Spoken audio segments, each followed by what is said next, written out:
आकाशवाणी मध्य प्रदेश से प्रस्तुत हैं प्रादेशिक समाचार।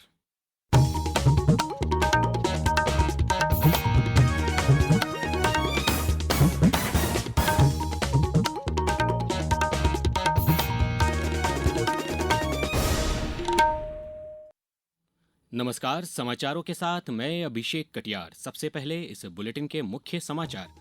प्रधानमंत्री नरेंद्र मोदी ने कहा है कि प्रयागराज में आयोजित महाकुंभ ने उभरते भारत की भावना को किया है प्रतिबिंबित। प्रदेश विधानसभा में मंडला जिले में सुरक्षा बलों से मुठभेड़ के मुद्दे पर हुआ हंगामा। रेलवे ने पिछले 10 वर्षों में दी 5 लाख नौकरियां, 1 लाख से अधिक पदों पर जारी है भर्ती प्रक्रिया। और इंदौर में कल रंग पंचमी पर निकलेगी पारंपरिक गेर, सुरक्षा के पुख्ता इंतजाम। अब समाचार विस्तार से।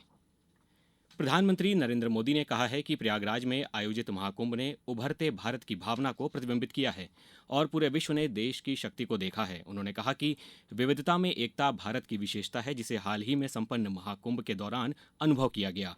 जल संरक्षण के महत्व पर प्रकाश डालते हुए प्रधानमंत्री ने कहा कि भारत में कई नदियां हैं और उनमें से कुछ खतरे में हैं। महाकुंभ पर आज लोकसभा में बयान देते हुए श्री मोदी ने कहा कि जब पूरा विश्व चुनौतीपूर्ण समय से गुजर रहा है तो इस एकता का भव्य प्रदर्शन देश की सबसे बड़ी ताकत है।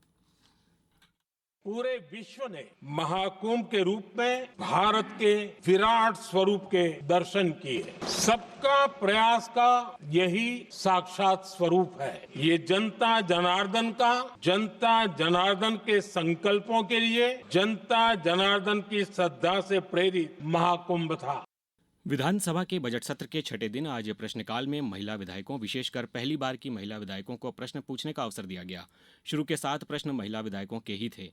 वहीं ध्यानाकर्षण के दौरान मंडला जिले में सुरक्षा बलों से मुठभेड़ के मुद्दे पर जमकर हंगामा हुआ। हालात यहां तक आ गए कि नेता प्रतिपक्ष उमंग सिंघार के नेतृत्व में विपक्षी सदस्य गर्भगृह में नारेबाजी करने के बाद बहिर्गमन कर गए। आज विधानसभा में भोजन अवकाश नहीं हुआ, सदन निरंतर चलता रहा।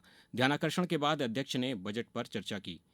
नेता प्रतिपक्ष उमंग सिंघार ने कहा कि प्रदेश में भुखमरी की स्थिति है। जवाब में वित्त मंत्री जगदीश देवड़ा ने कहा कि बजट 13 तुझको अर्पण की नीति पर बनाया गया है। प्रदेश में नगरीय निकायों में हर साल की तरह स्वच्छ सर्वेक्षण 2024 शुरू हो चुका है। इस वर्ष मध्य प्रदेश के सभी शहर इसमें अपनी दावेदारी कर रहे हैं। प्रदेश के शहरों ने star rating ODF double plus के लिए अपना दावा किया है। इसके अलावा 44 शहरों ने वाटर प्लस के लिए अपनी दावेदारी की है।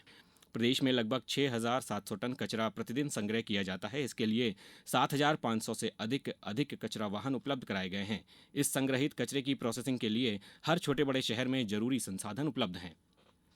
मुख्यमंत्री डॉक्टर मोहन यादव आज ओंकारेश्वर में दादा गुरु की तृतीय चरण मां नर्मदा सेवा परिक्रमा यात्रा के समापन कार्यक्रम में सम्मिलित हुए।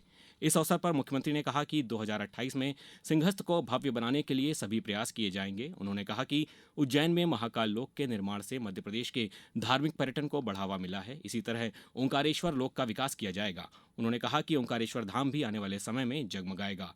इसके लिए सभी व्यवस्थाएं जुटाई जाएंगी। उन्होंने कहा कि दुग्ध उत्पादन को बढ़ावा देने के लिए सरकार गौपालन को बढ़ावा दे रही है। इसके तहत जो व्यक्ति 10 से ज्यादा गाय खरीदेगा उसे सरकार द्वारा अनुदान दिया जाएगा।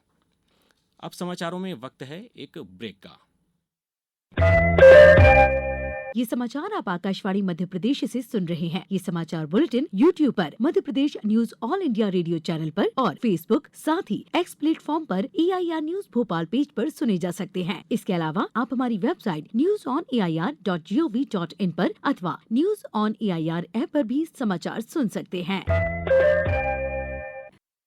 समाचारों में एक बार फिर आपका स्वागत है। रेलवे ने पिछले 10 वर्षों में 5 लाख नौकरियां दी हैं और 1 लाख से अधिक नौकरियों के लिए भर्ती प्रक्रिया चल रही है।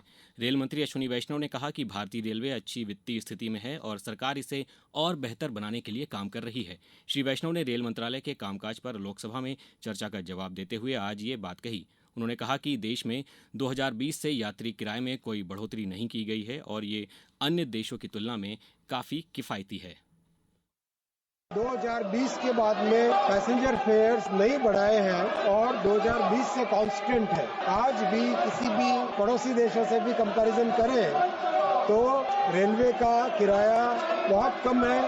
इतना एक सब्सिडाइज्ड ट्रैवल भारत में होता है, ये बहुत बड़ी महत्वपूर्ण बात है। प्रदेश के चिन्हित 7 जिलों में maternal, infant and young child nutrition MIYCN pilot project चलाया जा रहा है। प्रोजेक्ट के अंतर्गत गर्भवती धात्री माताओं तथा शिशुओं के पोषण सुधार के लिए स्वास्थ्य विभाग एवं महिला बाल विकास विभाग के मैदानी अमलों को सघन प्रशिक्षण दिया जा रहा है। छतरपुर जिले में इस प्रोजेक्ट के तहत उत्कृष्ट कार्य किया गया है, जिसकी राज्य स्तर पर सराहना हुई है। राष्ट्रीय स्वास्थ्य मिशन भोपाल में मिशन संचालक डॉक्टर सलोनी सिडाना द्वारा इस उपलब्धि पर छतरपुर कलेक्टर को प्रशंसा पत्र प्रेषित किया गया है।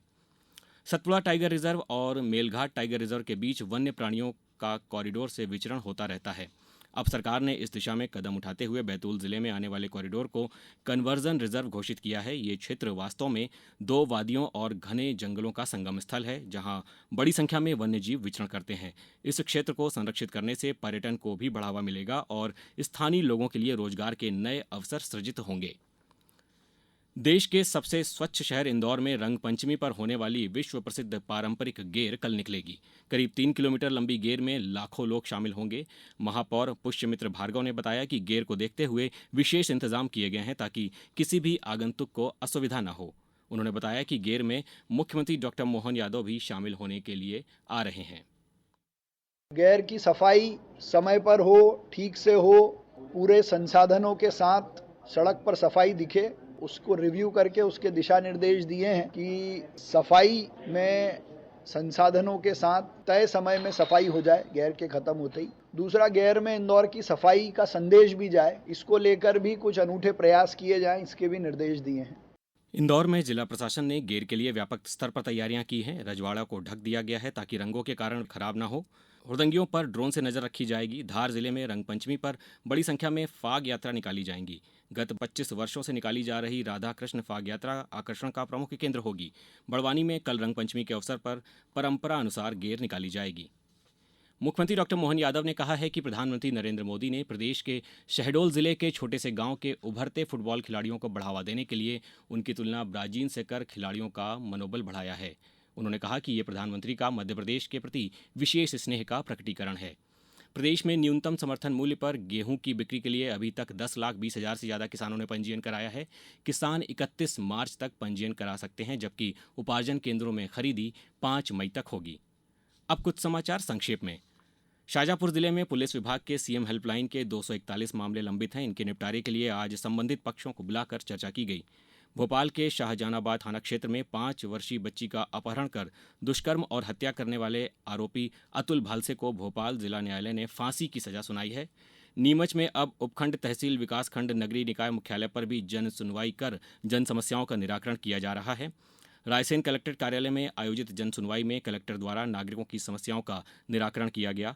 शहडोल जिले के जमीनों के दाम बढ़ेंगे। जमीनों के बाजार मूल्य में 11% तक बढ़ोतरी हो सकती है।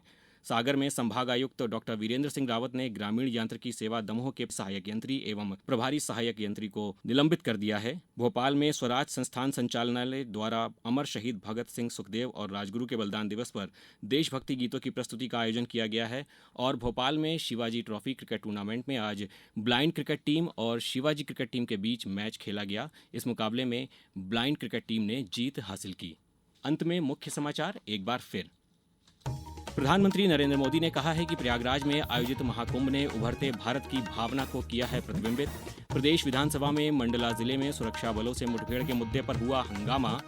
रेलवे ने पिछले 10 वर्षों में दी 5 लाख नौकरियां, 1 लाख से अधिक पदों पर जारी है भर्ती प्रक्रिया। और इंदौर में कल रंग पंचमी पर निकलेगी पारंपरिक गेर, सुरक्षा के पुख्ता इंतजाम। इस बुलेटिन में इतना ही। कल सुबह फिर मुलाकात होगी 7:10 पर। नमस्कार।